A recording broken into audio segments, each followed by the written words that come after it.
know what that's about. Bow, bow. There we go. There we go. Welcome back, ladies and gentlemen. This is One Piece 1167 brief spoilers. Welcome back yet again. We're here. These are brought to us by Pew Piece. These are the brief spoilers. We have been waiting for them. I've got these about 40 minutes ago. Made a beautiful thumbnail.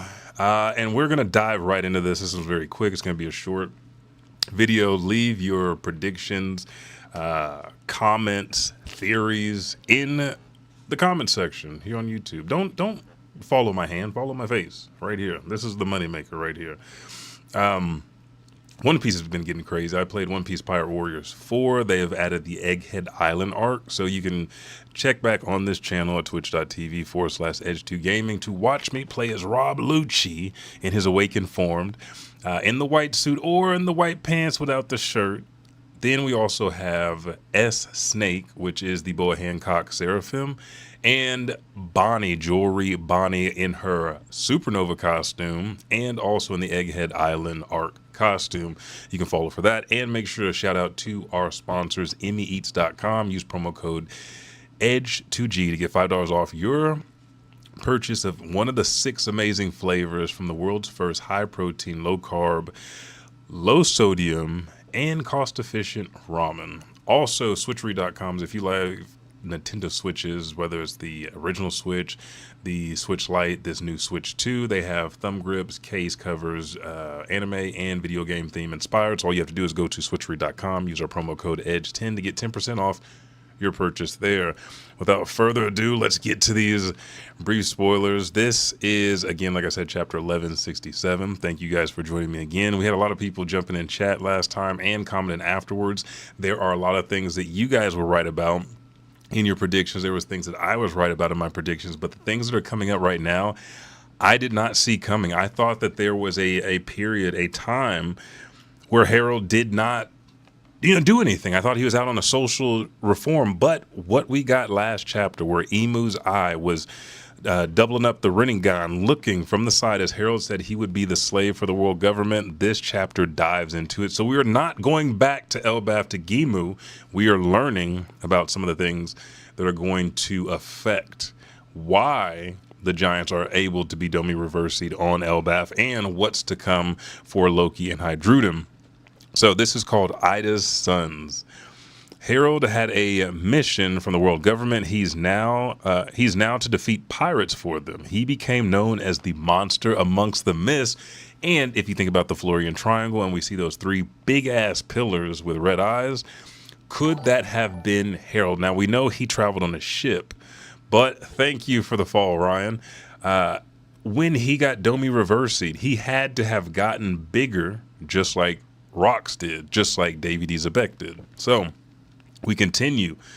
Harald became a god's blade for the world government. Now, the world government seal / tattoo, which we've seen on the Knights of God and we've seen everywhere else, those has 3 ranks. The lowest rank is the god's blade. So we know that they are saying that King Harald became a god's blade, but also we know another god's blade, and it's the one that Emu is currently possessing right now, Gunko. Gunko is a god's blade. That being said, even at the lowest rung of the world government ranks, Gunko is still in the room of flowers at Marie Geoise with Emu. I think for Gunko there's more to it, but Harald, we're being told the story, is a god's blade. 15 years ago, Shanks is the one who freed Fisher Tiger. Okay, because I was trying to figure out who freed him, because we were trying to talk about Fishman stocks. Would Fisher Tiger be stronger than Jinbei? And we know that he didn't free himself. And this is the person that did, a young Shanks. So 15 years ago, Shanks he's the one that freed Fisher Tiger. He met Harald later on. Shanks was patching his left eye. So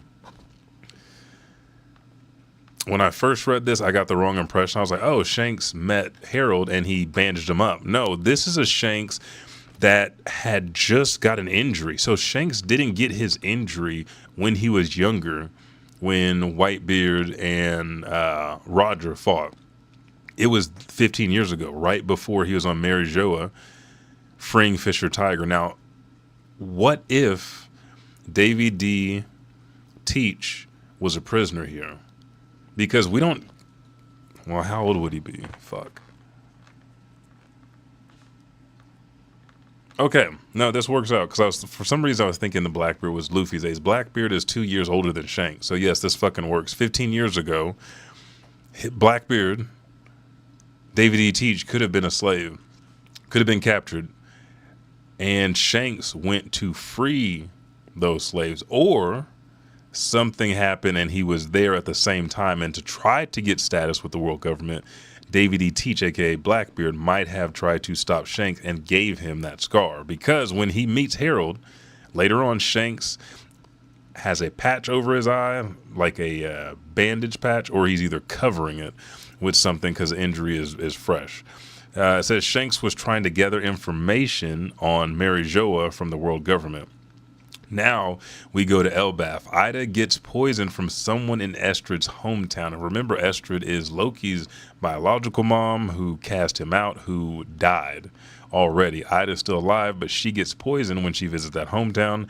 Loki takes revenge on the village and announces Ida is my only mother. So this was one of the plagues or one of the curses of Loki when he destroyed a village, and we know why now. He loves Ida. Ida has always treated him like a child, like one of her children. We saw last chapter King Harald wanted Heidruden and Loki to be brothers, so there's never any discord between his father and Heiruden's mom, his stepmom, and he wants her to be his mom. So he took revenge, especially on his mom's hometown. When he was a baby, when he was first born, she threw him into the underworld. But this is the curse that they say that Loki has brought about Elbaf, and it's justified. They shouldn't have fucked with Ida like that. So what I think is someone is standing up for Estrid. They knew that King Harald had a kid with Ida and wanted to marry Ida, but the elders wouldn't let him. Estrid got married. They had Loki.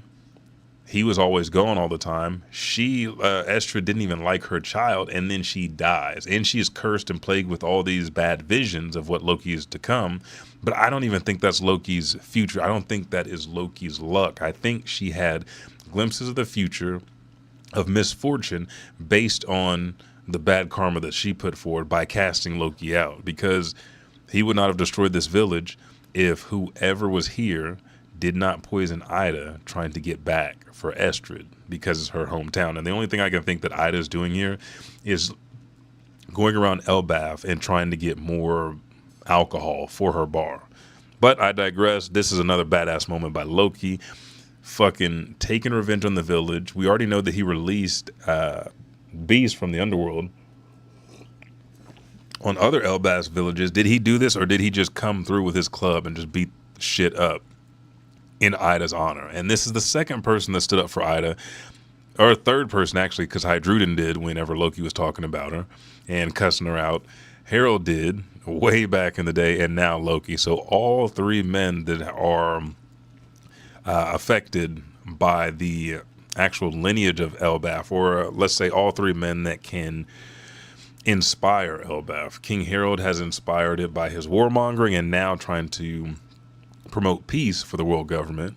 Heidruden is trying to be king of all giants, so there is a cast of honor amongst him with the other giants, but also he is a bastard. He's Harald's illegitimate kid because he couldn't marry Ida. And then we have Loki, who no one respects, no one has any hopes for except to bring the downfall of Elbaf. And all three of these men, no matter where they started, their legacy and what they'll be remembered for is consistently changing. And we can see from where Loki's born to this point with Ida, and we're going to figure out what else happens as far as Shanks capturing him and bringing him back as well before we get back. And we're going to see the journey that Loki's on and why, even though he turned down the God's Knights, the Knights of God, he could have been a Celestial.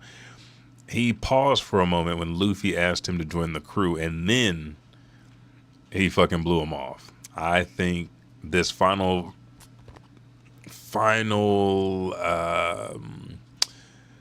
version of Loki, I don't know if he's going to be the next Straw Hat. I really want him to be, but I think he is going to be an ally. And I think he's going to set out. He's either going to set out to the sea to continue Rox's journey by trying to uncover mysteries and find what he can and then be on call for Luffy, or he's going to stay on Elbaf and try to set things up, or he may be the stand-in king for Hydruden until Hydruden can become the king of all giants. I don't know. I think Loki's redemption is either through Elbaf or leaving Elbaf and through Rox's dream, his ambition. But also Luffy is a man whose freedom guides him, just like Roger, just like Zebek. I want to say Luffy's upholding Rox's dream, but after this and thinking about what could happen to Loki and where this will lead him, I think that Loki really will continue the will of David E. Zebek. That being said, these are the brief spoilers for this chapter, chapter 1167 of One Piece. What do you guys think? Put it in the comments. Let me know. It doesn't matter where you are, Kick, YouTube, Facebook, Twitch. Just let me know and I'll hit you back up in the next video because we will talk about those. I have to... What the first thing that came to my mind when this chapter was titled Ida's Sons, we know that she keeps pushing for them to be close. Is Ida still alive now? And if so, what is she doing? If she's not still running the bar, has her heart chained since Loki's been in the underworld chained to the Aegis tree for 6 years and Hydruden left? Or is she promoting the change that Harald couldn't before he got killed? Because remember, we've seen Harald be stabbed by the soldiers, so we know it's not Chief Gerald and Loki unless Harald was Domi Reversi, then he could regenerate, and everybody had to stop him. And the person that killed all those giants in the castles, those soldiers, was not Loki, it was Harald. Harald's last attack was meant for Loki. Chief Gerald pushed him out of the way, got stabbed in the head, causing memory loss, and Loki ended up actually having to slay his dad with a hockey attack imbued with, or let's see, a devil fruit / imbued hockey attack. Because if Loki had the devil fruit at this time, then that would give him a power up. But if he didn't, maybe he's just that strong. And his hockey, just like Roger and Garp, overcame his dad. Or maybe Chief Gerald and Loki were doing a super hockey infused attack, and he got stabbed at the right at impact. Everybody hit at the same time. Regardless, we'll find out when we get back to Elbaf, or when the flashback gets to Elbaf, because we need to know which devil fruit Loki has. We need to know what happened in that room after Gerald and Loki walked in, and who gave the killing blow. Because even Loki talking about this, he is very somber, and I think he knows this will change him and Hydruden's relationship. But he's like, do you really think I killed our dad? So maybe Gerald was the one that did it. He pushed Loki out of the way. He got stabbed in the head. He killed Harald. And maybe Harald came back to his senses and told Loki to finish him off. We'll find out soon. Let me know what you think. And there's so much more to come in the full story, full spoilers. I need to know when Shanks and Teach met up and when he gave him that scar on his eyes. Thank you guys. I'm Elijah 5000. This is Edge 2 Gaming. And I'll catch you in the next one. Peace. What are you doing, Vader?